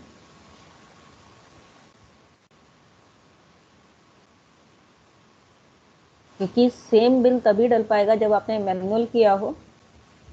मैनुअल में आप यहाँ पर, अगर मैं अभी इसको कर देती हूँ, सारा क्या हो जाएगा, प्रिवेंट डुप्लीकेट ऑप्शन को मुझे जो है यस करना होगा। तो उससे क्या होगा कि अगर मैं ऐसा बिल नंबर जो मैं पहले डाल चुकी हूँ अगर मैं दोबारा डालती हूँ तो वहां पर आपको अलर्ट मिलेगा। ठीक है सर। Hello hello. हाँ जी सर। ये जो अलर्ट है ये जैसे हमारे जनरल एक्सपेंस वाउचर होते हैं उसमें भी हम अलर्ट लगा सकते हैं, क्योंकि सेल्स में तो आ जाता है लेकिन आई थिंक कि जनरल में भी ऑप्शन अवेलेबल नहीं हुआ सर है। आप किस एक मिनट सर, आप अगर मैं जनरल वाउचर में जाती हूँ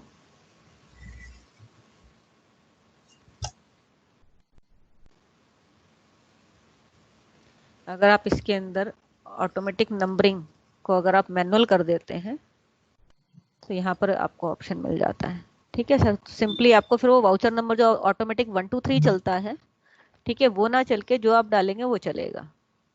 मैं से बैक करिएगा, आई थिंक इसमें यस को यस प्रिवेंट डुप्लीकेट का ऑप्शन इसमें हो आ नहीं चुकी रहा ना, है। हाँ एंट्रीज इसमें हो चुकी ना इसलिए। ओके, मतलब फ्रेश में, मतलब फ्रेश यदि कोई हम अकाउंटिंग मेंटेन कर रहे हैं तो उसमें कर सकते हैं हम, यदि ऑलरेडी कुछ वाउचर्स पड़े हुए हैं तो नहीं मेंटेन कर सकते इसको। संदीप सर आप इसके अंदर कुछ ऐड करेंगे? Hello Sandeep sir. सर आपकी वॉइस नहीं आ रही है Sandeep sir. Is it audible now? आ रही है आवाज? हाँ अब आ रही है सर, आ रही है। अगर उसमें कोई हो चुकी है वाउचर टाइप में तो आप उसको चेंज नहीं कर सकते हो, ऑटोमेटिक से मैनुअल पे ला सकते हो, लेकिन प्रिवेंट डुप्लीकेट वाली ऑप्शन पे नहीं जाएगा वो। फ्रेश कंपनी में यस पॉसिबल है, फ्रेश कंपनी में आप कर सकते हैं इसको। Okay okay, thank you. Thank you sir. तो आपने देखा कि ये कुछ छोटे छोटे चीजें ऐसी हैं जो टैली में पहले से अवेलेबल थी। मैं ये नहीं कह रही कि आप लोगों को नहीं आता, आप लोगों को बहुत अच्छे तरीके से आप इसको यूज करते हैं, बट हमारे डे टू डे वर्किंग इस तरह की है कि कुछ फीचर्स हम लोगों को ध्यान नहीं रहते हैं कि ये भी हैं जिनको हम यूज करके अपने डाटा को और अच्छे तरीके या हम कम टाइम में एरर फ्री हम डाटा जो है मेंटेन कर सकते हैं। ठीक है। तो एक तो हमने बैकडेट एंट्री का जो है मॉडिफिकेशंस हमने जो है देखी। देन जो एंट्रीज हम लोगों ने की है, अब अगर यूजर ने अपने लेवल पे उन एंट्रीज के अंदर कोई भी चेंजेस किए हैं तो वो मुझे एंट्रीज को देखना है कि कौन कौन से चेंजेस किए हैं। तो इसके लिए हम क्या करेंगे, टैली ऑडिट में आके वाउचर टाइप में मुझे यहाँ पर ये दिख जाता है कि मेरे यूजर ने, जिसको हम डाटा मैंने करेक्ट करके दिया है, उसने किस एंट्री में या किस यूजर ने चेंजेस या उन एंट्रीज के अंदर कुछ छेड़छाड़ हुई है। ठीक है। तो यहाँ पर मैं इस तरीके से ऑडिट फीचर्स के थ्रू मैं देख सकती हूँ। इसके लिए मुझे सिंपली अपने पास मार्क चेंज वाउचर को यस करना होगा ताकि मेरे पास एक रिपोर्ट मिल जाए कि कौन कौन सी एंट्रीज में चेंजेस हुए हैं। इवन कोई एंट्री अगर डिलीट भी हुई है तो उसकी भी रिपोर्ट मुझे यहाँ पर मिल जाएगी कि एक एंट्री आपकी डिलीट हुई है। इस तरह से हमने देखा कि जो क्लाइंट को हम डाटा प्रिपेयर करके देते हैं वो डाटा वही मुझे नेक्स्ट मंथ मिले जो कि हमने उसको बनाकर दिया था, करेक्ट करके दिया था, या उसके अंदर अगर कुछ चेंजेस किए हुए हैं, लाइक क्लाइंट ने कोई एंट्री कर दी है तो वो हमें पता हो कि उसने कितनी ऐसी एंट्री करी है जो कि पिछली जब हमने उसको डाटा हमने उसका लिया था, रिटर्न प्रिपेयर की थी, उस वक्त तो डाटा नहीं था। ठीक है। तो इनको हमने समझा।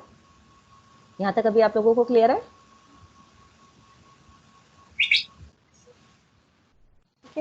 एंड नाउ जीएसटी रिटर्न की अगर हम बात करें, टैली से आपकी GSTR 1-3B हम फाइल कर सकते हैं। इसमें हम फाइल करने के लिए अगर हम एक्सेल यूटिलिटी का यूज़ कर रहे हैं तो जब हम एक्सपोर्ट रिटर्न करते हैं तो हम एक्सेल यूटिलिटी के थ्रू कर सकते हैं, या डायरेक्ट मुझे जेसन क्रिएट करना है तो हम जेसन का ऑप्शन लेकर जो है रिटर्न को प्रिपेयर कर सकते हैं। नाउ मैं अभी एक और ऑप्शन को डिस्कस करना चाहूँगी कि जैसे अभी हमने वाउचर क्लास का एक ऑप्शन लिया, साथ ही लाइक हमें अपने क्लाइंट का बैंकिंग डाटा प्रिपेयर करना होता है एवरी मंथ, और क्लाइंट हमें क्या करता है, बैंक स्टेटमेंट दे देता है, तो हम लोग या तो उसकी बताई हुई एंट्रीज को करें, उसके बाद में रिकंसिलिएशन करें, या फिर हम ऐसा करते हैं कि हम क्लाइंट का बैंक स्टेटमेंट लेते हैं और उस स्टेटमेंट को देखकर हम जो है एंट्रीज जो जो बैंक स्टेटमेंट में उसको हम डायरेक्टली अपने टैली में पोस्ट करते हैं, ताकि हम बैंक भी क्लाइंट का टैली पे मेंटेन कर पाए। इस काम को करने में भी अगर मैं कहूँ तो हमारा बहुत टाइम लगता है। पहली बात, n नंबर ऑफ एंट्रीज होती हैं, एक एक एंट्री को ओपन करना, अगेन अगर मुझे एंट्री को पोस्ट करना है तो मुझे जो है पेमेंट वाउचर, रिसिट या कॉन्ट्रा, तीन ही टाइप की मेरी एंट्री होगी। तो पहले फर्स्ट ऑफ ऑल मुझे वाउचर का टाइप सिलेक्शन करना होगा, डेट का सिलेक्शन करना होगा, बैंक का लेजर लेना होगा, पार्टी का लेजर, अमाउंट, और जो इंस्ट्रूमेंट नंबर है, लाइक जो चेक से अगर एंट्री हुई है तो चेक का नंबर क्या है, बैंक का नाम क्या है, वो सब चीज़ें मुझे मेंटेन करनी है। अब ये काम मैं कम से कम टाइम में किस तरीके से करूं, इसका मैं आपके साथ सॉल्यूशन डिस्कस कर रही हूं।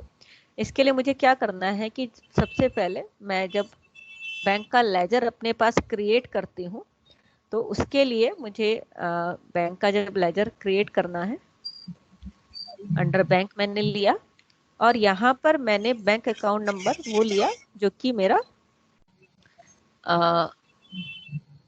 एक्चुअल में है बैंक का अकाउंट का नंबर, यानी कि जो इंफॉर्मेशन है मुझे पूरी डालनी है।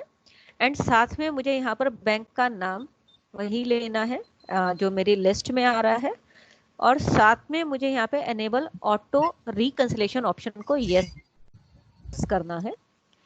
इसको करने के साथ साथ मैंने set alter auto bank reconciliation option को यस करा, और यहाँ पर मैंने उस लोकेशन को दिया जहाँ पर हमारी बैंक स्टेटमेंट है। दूसरा, जब मैं इस ऑप्शन को यूज कर रही हूँ तो मुझे क्लाइंट से जो बैंक स्टेटमेंट चाहिए वो मुझे एक्सेल फॉर्मेट में चाहिए, मुझे इस चीज का ध्यान रखना है। तो इससे क्या होगा कि जो प्लीज सर आप यूज कर लें, जिनका फोन रिंग कर रहा है, ओके। तो जब आपने यहाँ पर बैंक स्टेटमेंट को मेंटेन करने के लिए हमने क्या करा, हमने बैंक का लेजर क्रिएट करा, मुझे बाद में कॉल करिएगा, अकाउंट नंबर हमने वही डाला जो कि हमारा बैंक अकाउंट नंबर है, साथ में हमने ऑटो रिकंसिलिएशन ऑप्शन को यस किया, और ऑटो बैंक रिकंसिलिएशन कॉन्फ़िगरेशन में मैंने वो लोकेशन दे दी जहां पर मैं क्लाइंट की जो बैंक स्टेटमेंट है उसको सेव करती हूँ। अब मुझे क्या करना है, इस बैंक स्टेटमेंट में जितनी नंबर ऑफ मुझे इन सबको टैली में एंटर करना है। तो इसके लिए मुझे बैंकिंग ऑप्शन में जाना है, बैंक रिकंसिलिएशन में जाना, बैंक को सिलेक्ट किया, यहाँ पर मैंने ऑल्ट बी प्रेस किया, बैंक स्टेटमेंट, और यहाँ पर मैंने अपनी जो बैंक स्टेटमेंट मैंने उस लोकेशन पर सेव किया उसका सिलेक्शन किया, एंटर किया, एक्सेप्ट किया। तो यहाँ टैली क्या करेगा, वैसे बेसिकली ये ऑटो बैंक रिकंसिलिएशन में टूल यूज होता है, तो यहाँ पर अभी टैली क्या बताएगा कि मेरी कोई भी एंट्री रिकंसाइल नहीं है और मिसमैच में मेरी ये 8 नंबर ऑफ एंट्रीज है।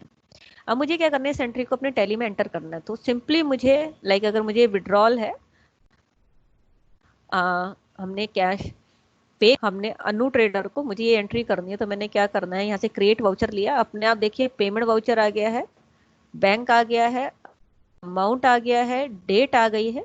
सिंपली मुझे अनु ट्रेडर का अपने पास एक लेजर क्रिएट करना है। ऑलरेडी अगर लेजर क्रिएटेड है तो सिर्फ मुझे क्या करना है, यहाँ पर आप देखेंगे चेक का नंबर भी अपने आप मेंटेन हो गया है, डेट भी आ गई है, और सिर्फ कंट्रोल ए करना है और आपकी एंट्री आपके टैली में एंटर होती चली जाएगी। तो इस तरीके से आप क्लाइंट का बैंक बहुत ही कम क्लिक्स में जो है आप मेंटेन कर पाएंगे। क्लियर है सर? मैम ये एक बार थोड़ा सा वापस से बता दीजिए ना। हाँ सर, हमें क्या करना है, हमें जब हम बैंक का लेजर क्रिएट करते हैं, हमें बैंक के लेजर में जो यहाँ पर बैंक अकाउंट नंबर देना, क्योंकि बैंक स्टेटमेंट को टैली रिकॉग्नाइज अकाउंट नंबर से करेगा। एंड इसमें मुझे जो है ऑटो बैंक रिकंसिलिएशन ऑप्शन को यस करना है, एंड मुझे यहाँ पर वो लोकेशन देनी है जहाँ पर मैं क्लाइंट की बैंक स्टेटमेंट को सेव करती हूँ। और वैसे हमने क्लाइंट वाइज फोल्डर बनाया होगा, जो भी रिलेटेड डॉक्यूमेंट आता है हम उसी फोल्डर में उसको सेव करते हैं ताकि किसी का डाटा मिस ना हो जाए। देन फिर इसके बाद हमें क्या करना है, जितनी भी एंट्री मुझे पोस्ट करनी है, मुझे बैंकिंग ऑप्शन में आना है, बैंक रिकंसिलिएशन ऑप्शन में आना है, बैंक को सिलेक्ट करना है and alt B bank statement को सिलेक्शन करना है एंड अपनी बैंक स्टेटमेंट को जैसे ही मैं सिलेक्शन करूंगी तो टैली क्या करेगा, एंट्रीज अगर मैंने कुछ की हुई है तो उन एंट्रीज को मैच करेगा कि क्या वो आपकी स्टेटमेंट से मैच करती है नहीं करती है। लाइक अभी मैं एक ऑलरेडी एंट्री कर चुकी तो मेरे पास 7 एंट्रीज रह गई हैं जो मिसमैच में है। अगर मैं देखती हूँ सविता ट्रेडर से अमाउंट जो है मुझे रिसीव हुआ है, मुझे ये एंट्री टैली में इंक्लूड करनी है, तो सिंपली मुझे क्या करना है, ऑल्ट सी प्रेस करना है, क्रिएट वाउचर। अब आप देखेंगे रिसिप्ट वाउचर अपने आप आ गया है, डेट अपने आप इंसर्ट हो जाती है, बैंक का नाम अपने आप आ जाता है। मुझे सविता ट्रेडर, मेरा लेजर ऑलरेडी बना होगा बट अभी यहाँ पर नहीं बना हुआ तो इसलिए मैं क्रिएट कर रही हूँ। मैंने पार्टी का लेजर सिलेक्ट किया और सिर्फ कंट्रोल ही कर देना। इवन मैं यहाँ देखूँ तो जिस चेक नंबर से पैसा आया, इंस्ट्रूमेंट नंबर से पैसा आया, वो भी मेरा मेंटेन हो गया, डेट भी आ गई है कब वो आया था। तो इस तरह से मेरी एक एक करके सारी एंट्रीज में यहाँ पर पोस्ट कर देती हूँ। यानी कि मेरे पास जो वाउचर का सिलेक्शन करना है, डेट का सिलेक्शन करना है, बैंक या कैश का लेजर सिलेक्शन करना है, अमाउंट टाइप करना है, चेक का नंबर जो ऐड करना है, ये सारे काम मेरे जो है इसके अंदर सेव हो जाते हैं। मतलब इतने क्लिक्स मेरे पास सेव हो जाते हैं। ठीक है सर। तो इस तरह से हमने देखा कि हम बैंक का डाटा टैली पे कितने आसान तरीके से हम मेंटेन कर सकते हैं। कि इस काम को जहां मुझे पूरा दिन लगता था, अगर मैं कहूँ अगर इसको हम यूज करते तो आई थिंक ये मैं काम आधे दिन में कर पाऊंगी या मैं उससे भी कम टाइम पे कर पाऊंगी, क्योंकि पहली बात ये एंट्री को देख देख कर नहीं करना है। हाँ जी सर। मैम इसमें जैसे कि जो हमारा पार्टी लेजर्स हैं, हम बैंक स्टेटमेंट के एक्सेल में भी उनका नाम भी डाल देते हैं, एग्जैक्टली जो नाम अपना मैच हो टैली के नेम से, तो वो ऑटोमेटिक अपडेट हो जाएगा। नहीं, अभी तक इसके अंदर जो है लाइक अगर हम यहाँ देखें तो यहाँ पे कृष्णा पार्टी के नेम आ रहे हैं, ठीक है, उसी को देखकर मुझे पता चल पा रहा है कि एंट्री किसकी है। बट अभी टैली में इस तरह से नहीं है कि आपको लेजर भी अपने आप को पार्टी का सिलेक्शन कर दे, क्योंकि हो सकता है अगर मैं सिनेरियो लूं कि मैंने मिस्टर ए को चेक दिया था, उसने आगे एंड्रोस कर दिया और वो बी के नाम से क्लियर हुआ है, तो वहां पर वो मिसमैच हो सकता है। तो मेरे हिसाब से अभी वो लेजर का सिलेक्शन आपको यहाँ नहीं दिया है। और मैम इसमें पीडीएफ फॉर्मेट में भी कई बार नहीं, नो सर, आपको एक्सेल में ही जो है ये लेनी है स्टेटमेंट, पीडीएफ को सपोर्ट नहीं करेगा। या तो सीएसवी फॉर्मेट हो या पीडीएफ सॉरी एक्सेल हो, पीडीएफ को सपोर्ट नहीं करेगा। ओके मैम, इस एक्सेल फाइल को हम लोग एडिट करके पार्टी वाइज नाम वो कर सकते हैं ना ऑल्टर? जैसे मान लीजिए कई हम लोग तो सर कर सकते हैं, बट अभी जैसे सर ने भी पूछा तो यहाँ पर टैली ने पार्टी लेजर अपने आप इंसर्ट करने का ऑप्शन नहीं दिया है। वो इसलिए कि जरूरी नहीं है कि वो पार्टी का जो है ऑलरेडी आपके पास नाम हो, या आप उसे अपने हिसाब से डालना चाहते हैं वो आप उसको कर सकते हैं। ओके ठीक है सर। और दूसरा जैसे आप यहाँ पर देख रहे हैं फॉर्मेट आपका CSV डिलिमिटेड एक्सेल, यही आपको यहाँ पर सपोर्ट करेंगे, अदर फॉर्मेट सपोर्ट नहीं करेंगे। ठीक है सर। मैम एक बार और दिखाओगे कैसे अपलोड करना है? हाँ जी सर, देखिए आप बैंक कैसे, आपने सबसे पहली बात सर लेजर कैसे क्रिएट करेंगे वो आपको क्लियर हो गया? Yes ma'am. हाँ सर, आपने लेजर क्रिएट कर दिया और ये बता दिया कि आपकी एक्सेल कहाँ सेव है। बैंकिंग में आप आएंगे, बैंक रिकंसिलेशन में, यहाँ पर आकर आपको alt B bank statement selection करना है। देन आपने अपनी बैंक स्टेटमेंट जो उस फोल्डर में है जो आपका बाय डिफॉल्ट हमने सेट किया हुआ है उसको आप देंगे। इवन अगर आपकी किसी और लोकेशन पर है तो आप यहाँ पर उसको लोकेशन चेंज भी कर सकते हैं। ठीक है, टैली आपको ये फ्लेक्सिबिलिटी देता है। देन आपने बैंक स्टेटमेंट का सिलेक्शन किया एंड यहाँ पर जो है अब क्या करेगा, क्योंकि हम 2 एंट्री इसमें कर चुके हैं तो उसके अलावा जो एंट्रीज हैं उसको ये बता देगा कि वो आपकी मिसमैच अभी रह गई है 6 एंट्रीज, क्योंकि हम 8 में से 2 एंट्रीज कर चुके हैं। एंटर करूंगी और सिंपली मुझे क्या करना है, लाइक ये हमारी कृष्णा की एंट्री है जो कि हमारी पेमेंट की एंट्री है। मैं यहाँ और सी प्रेस कर देखेंगे, डेट, अमाउंट, बैंक, इवन आपका narration, cheque paid, MICR, CL Krishna वो आपको मिलता है। सिर्फ आपको यहाँ पे लेजर का सिलेक्शन करना है। अब आप लेजर का सिलेक्शन कृष्णा के नाम से करें या राम के नाम से करें, टैली इसके अंदर आपको कोई वो नहीं दिखाता। आप एंट्री आप कर सकते हैं, बाकी आपको नरेशन से पता चल जाता है बैंक स्टेटमेंट किस नाम से। ठीक है सर। मैम सारे लेजर हमें ही क्रिएट करने होंगे, ये तो मैम मान लो सर हम 2 नहीं मंथ की नहीं सर, चलाते हैं तो एक्चुअल में 2 क्या के है 2 सर मंथ। सर मैं एक चीज इसके अंदर मेंशन करना चाहूंगी कि अगर मेरी रिसीट या पेमेंट है, ठीक है, तो वो मेरे अगर ऑलरेडी एग्जिस्टिंग डेटर या क्रेडिटर है वो तो नहीं मुझे बनाने यहाँ, क्योंकि मैंने एक ऐसी कंपनी ली है जिसमें इस एक्सेल के डेटर क्रेडिटर ऑलरेडी क्रिएटेड नहीं है, तो मुझे यहाँ पे क्रिएट करने पड़ रहे हैं। ठीक है, नॉर्मली पार्टी को पेमेंट जो मिलेगा या पार्टी जो पेमेंट देगी अपने उन्हीं लोगों को के साथ ट्रांजेक्शन होगी जो कि जिनके सेल या परचेज बिल डल चुके हैं, यानी कि आपके पास उनके लेजर्स ऑलरेडी बने हुए होंगे। ठीक है, तो सिर्फ यानी कि आपको यहाँ पर सिर्फ लेजर का सिलेक्शन करना है। ठीक है सर, हर बार आपको लेजर क्रिएट करना पड़े ये जरूरी नहीं है। नहीं लेजर क्रिएट, नहीं हाँ मैम, जी, हर बार लेजर हाँ, क्रिएट हाँ, हर बार लेजर क्रिएट नहीं करना। मान लो हम 1 मंथ, जैसे आपने 8 एंट्रीज ही अपलोड की है ओनली, और जी, उसमें वो सारी की सारी मिसमैच दिखा दिया उसने, क्योंकि हमें सबके सब मतलब दिखाना होगा ना कि कोई भी कौन सी एंट्री नहीं अमाउंट की किसको है का। हाँ जी, क्योंकि मैंने बैंक में कोई एंट्री नहीं की थी। नॉर्मली हम करते भी आई थिंक यही है कि जब पार्टी जो है हमें बैंक स्टेटमेंट देती है, हम उसी को देख के चढ़ाते हैं, बिकॉज अगर हम पार्टी के हिसाब से चढ़ाएं और बाद में बैंक रिकंसिलेशन करें तो उसमें भी हमारा टाइम बहुत लगता है। ठीक है, तो नॉर्मली हम लोग मैं ऐसा मान रही हूँ कि हम ऐसी प्रैक्टिस रखते हैं कि बैंक स्टेटमेंट जब आती है क्लाइंट की तो हम तभी फीड करते हैं। हाँ यस मैम। तो मैम इसमें बेनिफिट यही है ना ओनली कि हमारी नरेशन और हमारा मतलब चेक नंबर और हमारा रिसीट एंड पेमेंट ये अपने आप ही ऑलरेडी चढ़ जाएगा। बिल्कुल सर, देखिए ना, अदर वर्क तो हमें ही करना होगा ना सर। अदर बच्चा क्या, सिर्फ एक आपको एक लेजर ही सिलेक्शन करना है, एक ऑल्ट सी करना है, एक लेजर सिलेक्शन करना है, ऑल्ट ए करना है, 3 क्लिक में आपकी एक एंट्री हो जाती है। अदरवाइज आपको पहले क्या करना पड़ेगा, हाथ में बैंक स्टेटमेंट पकड़ेंगे, पेन से टिक लगाएंगे, एंट्री कर रहा हूँ, डेट डालेंगे, F2 करेंगे, वाउचर सिलेक्शन करेंगे, बैंक का लेजर सिलेक्शन करेंगे, पार्टी का लेजर सिलेक्शन करेंगे, अमाउंट डालेंगे। हाँ वो काम टैली कर देता है। ओके सर, इतने नंबर ऑफ क्लिक्स आपके बचते हैं। हाँ yes ma'am, thank you. Welcome sir. हाँ जी, ओके। सो सुनील सर, सॉरी अगर आपको वेट करना पड़ा, बट मेरी ड्यूटी है सर कि अगर किसी की कोई क्वेरी है तो मैं उसको रिजॉल्व करूँ। सो यहाँ तक आप लोगों को आई होप क्लियर हो गया है जो हम लोगों ने आज डिस्कस किया है।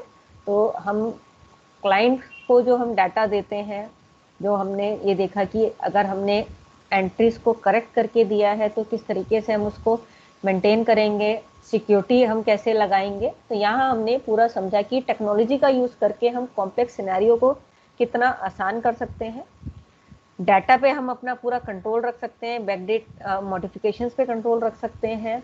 इवन हमें जो है एरर्स के ऊपर हर बार पहले से ज़्यादा टाइम लगाने की जरूरत नहीं, क्योंकि पहली बार हम एरर पे टाइम लगा रहे हैं, अगली बार भी अगर हम सेम मंथ पे मैं टाइम लगा रही हूँ और जो नेक्स्ट मंथ का डाटा उसके ऊपर मैं टाइम लगा रही हूँ तो मेरा हर बार टाइम बढ़ जाता है एरर फाइंडिंग में। तो वो सब अगर हम इन टेक्निक्स को यूज करें तो वो हमारा टाइम सेव हो जाता है। तो आज हम लोगों ने जो समझा जीएसटी का डाटा, हमने आरसीएम को किस तरह से मेंटेन करेंगे, ये सारी चीजें हमने यहाँ पर समझी। ठीक है, तो अगर वैसे भी अगर आपकी कोई क्वेरी है तो आपके पास बहुत सारे ऑप्शंस हैं, लाइक आपके पास हेल्प.टेली सॉल्यूशंस हैं, आप जो है जैसे आज आपने वेबिनार अटेंड करा, ब्लॉग्स हैं, आपके पास सपोर्ट नंबर है, या फिर संदीप जो मॉनिटर संदीप जी हैं, सॉरी मॉनिटर से, वो भी हैं आपके साथ। तो अगर आपको कभी भी कोई क्वेरी होती है तो आप हम लोगों तक रीच कर सकते हैं किसी भी तरीके से।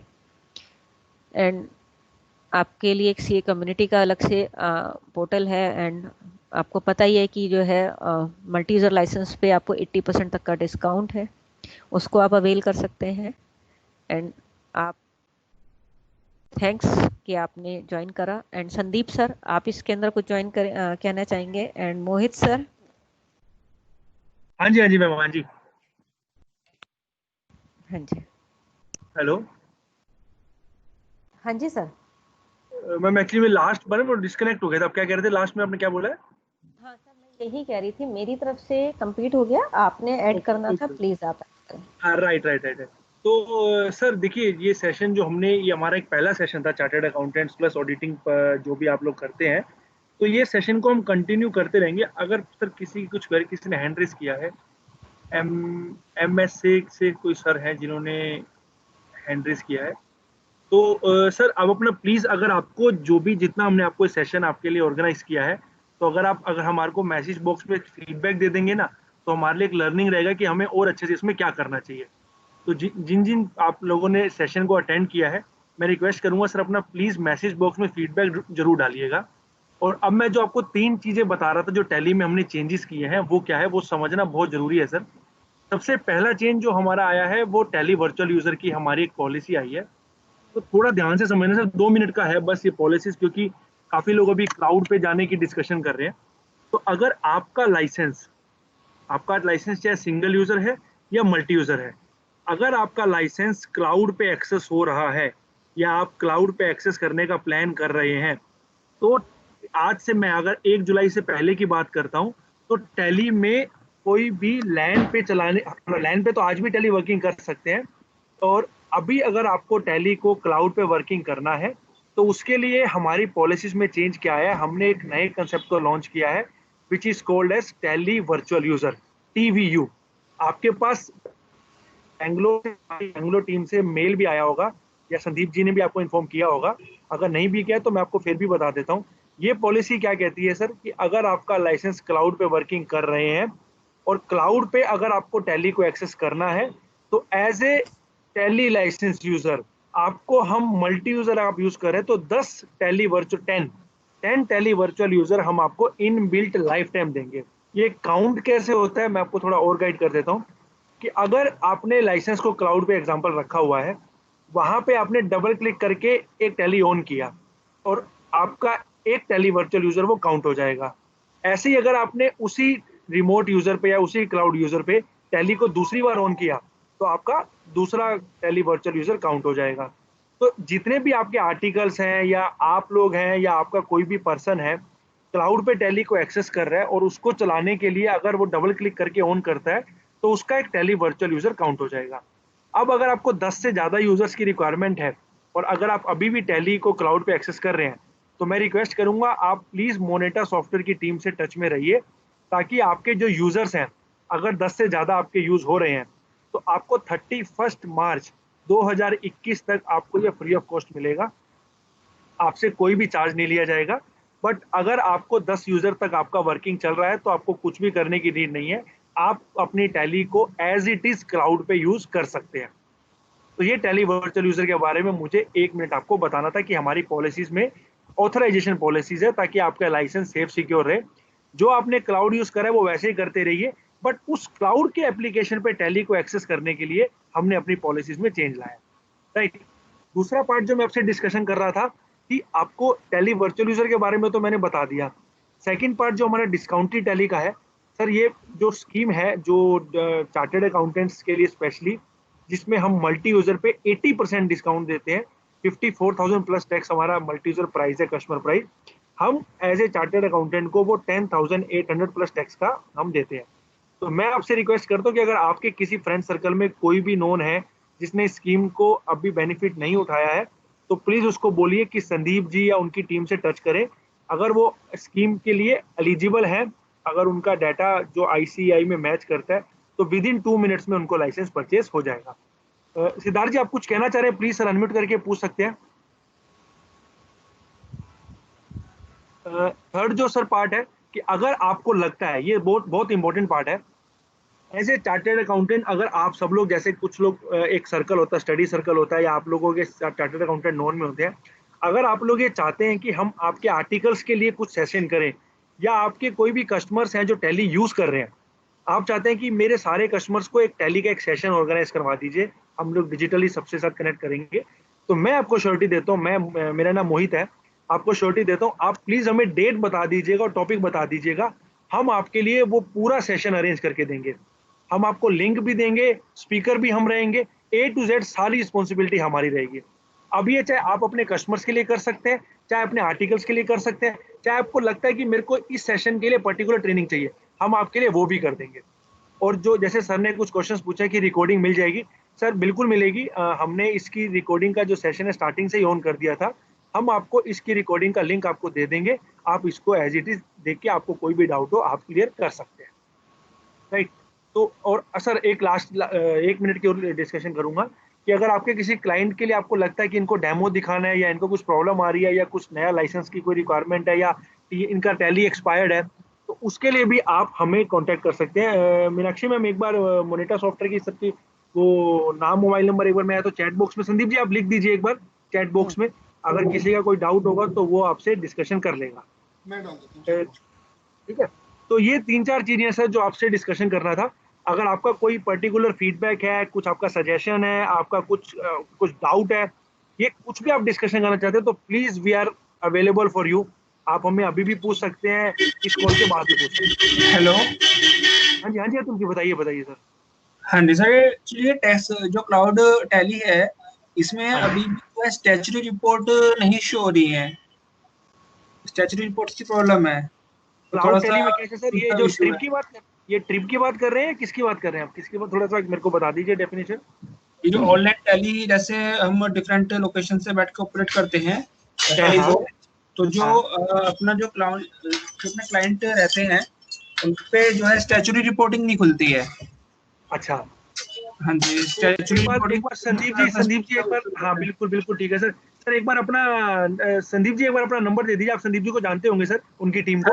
हाँ जी प्लीज इस कॉल के बाद उनसे कनेक्ट करिएगा, कोई डाउट होता है तो मेरे को बता दीजिएगा, मैं अपना नंबर भी मेंशन कर देता हूँ चैट बॉक्स में। आपको लगे कुछ इंक्वायरी में आपको कुछ भी इन्फॉर्मेशन चाहिए तो आप पूछ सकते हैं, कोई प्रॉब्लम नहीं है। ये संदीप जी ने सर डाल भी दिया अपना डिटेल, क्योंकि ऐसे क्लाइंट्स लोकेशंस पे हमें देखना होता है तो वो उनका हम जो है समरी नहीं देख पाते, जीएसटी 3 की समरी, जीएसटी 1 की समरी, तो वहां से थोड़ा दिक्कत रहती है स्टैट्यूटरी रिपोर्टिंग में, तो थोड़ा सा इसलिए वो फुल हो नहीं पा रहा टैली क्लाउड का फीचर।